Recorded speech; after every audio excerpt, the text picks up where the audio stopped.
કચ્છમાં ડ્રગ્સના નેટવર્કને તોડવા પશ્ચિમ કચ્છ એસઓજીની લાલ આંખ ભુજના ભાવેશ્વરનગર વિસ્તારમાં મેફેડ્રોન ડ્રગ્સ સાથે મહિલા ઝડપાઈ છે।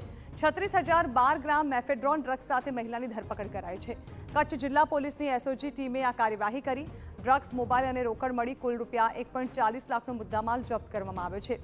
ભુજ બી ડિવિઝન પોલીસ મથકે એનડીપીએસ એક્ટ હેઠળ ગુનો નોંધાયો છે।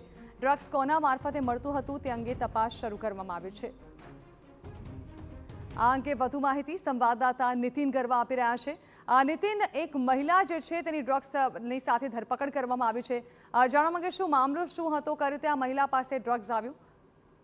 આજે પશ્ચિમ કચ્છમાં ડ્રગ્સના નશાનો નેટવર્ક તોડવા માટે એસઓજી ટીમે લાલ આંખ કરી છે। ભુજના ભાવેશ્વરનગરના રહેણાંક વિસ્તારમાં મેફેડ્રોન ડ્રગ્સ સાથે એક મહિલા ઝડપાઈ છે। આરોપી વિપુલા પટેલ 36,012 ગ્રામ મેફેડ્રોન ડ્રગ્સ સાથે ઝડપી પાડવામાં આવી છે। પશ્ચિમ કચ્છ એસઓજી ટીમે આ કાર્યવાહી કરી છે।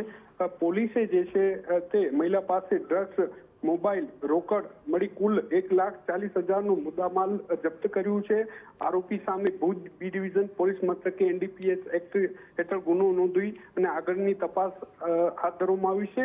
પોલીસ આરોપીને ડ્રગ્સ ક્યાંથી અને કોના મારફતે મળતું હતું તે સહિતની જુદી જુદી દિશામાં તપાસ ચલાવશે। જી બિલકુલ, આભાર નીતિન। તો આ મામલે મહિલાની ધરપકડ બાદ હવે આ મહિલાને ક્યાંથી ડ્રગ્સ સપ્લાય થતું હતું, તે ક્યાં ડ્રગ્સ સપ્લાય કરતી હતી, તે તમામ બાબતે પોલીસ તપાસ હાથ ધરશે।